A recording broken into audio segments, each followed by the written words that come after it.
Bonjour, bienvenue chez Julie Juliette. Je voulais le faire en live, mais sur Facebook, ça ne passe pas.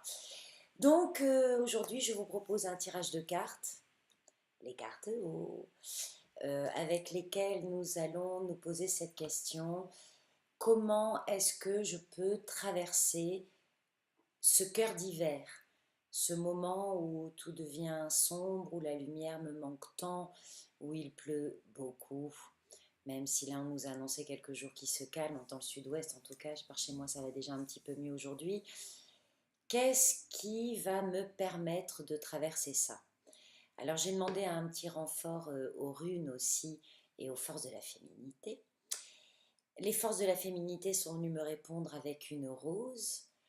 Et la rose, elle nous parle de tout ce qui s'épanouit dans sa délicatesse, s'offre aussi d'avoir des épines pour empêcher les méchantes limaces de venir manger les doux bourgeons.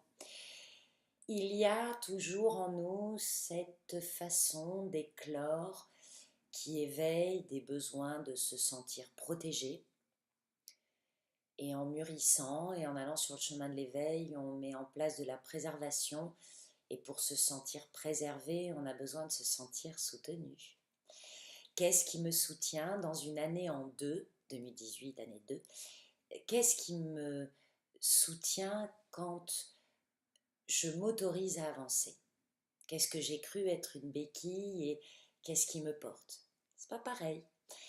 Donc, l'esprit de la rose vient avec nous.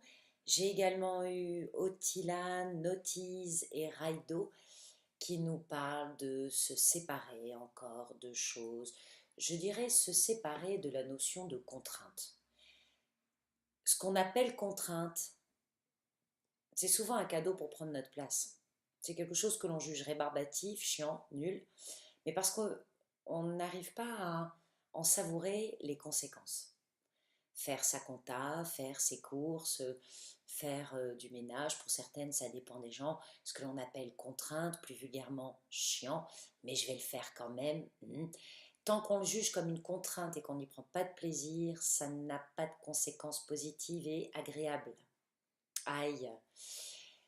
Donc, accepter de changer ça, de changer le terme et de changer cette notion pour que ça soit vraiment un acte pour prendre sa place, pour être là, pour s'intégrer à la société, même si c'est comme ça arrive bientôt, remplir ses impôts.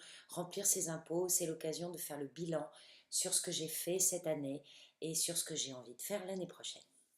Voilà. Donc la carte qui est venue, c'est l'idéal de mes influences. M'étonne pas. Elle va bien avec Otila, justement. L'idéal des influences. Je vais vous la lire. Petit bonheur. Elle est accompagnée par Freya, par Guenièvre, par Brigitte, par Dana, par Loki et par Odin. Ce sont quand même des énergies qui osent, qui dépassent, qui transcendent, qui brûlent. C'est du yin tenace. Oui, en ce moment, Hildegarde m'accompagne beaucoup, Hildegarde de Bingen, qui est quand même une énergie qui appelle à une grande ténacité. Alors beaucoup de parts de nous voudraient une douche sacrée, être purifié, se sentir... hein, voilà, on doit vivre des pressions. Serait-ce la lune de la fin janvier? L'heure est venue d'accompagner notre mue, notre changement d'un coup de pouce professionnel.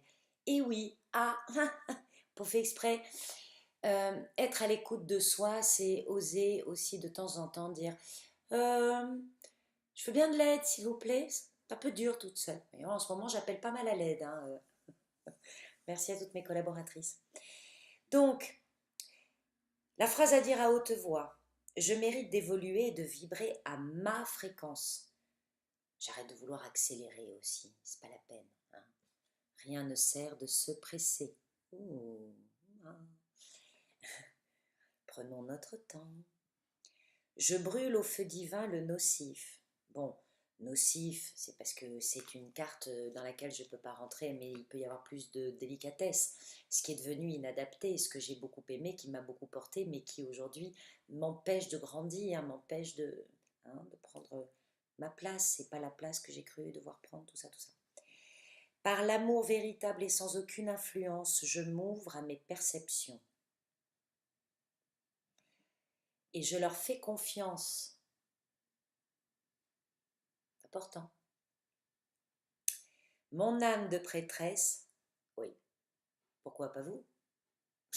Allons, s'il vous plaît. Mon âme de prêtresse me diffuse la connaissance de la sagesse.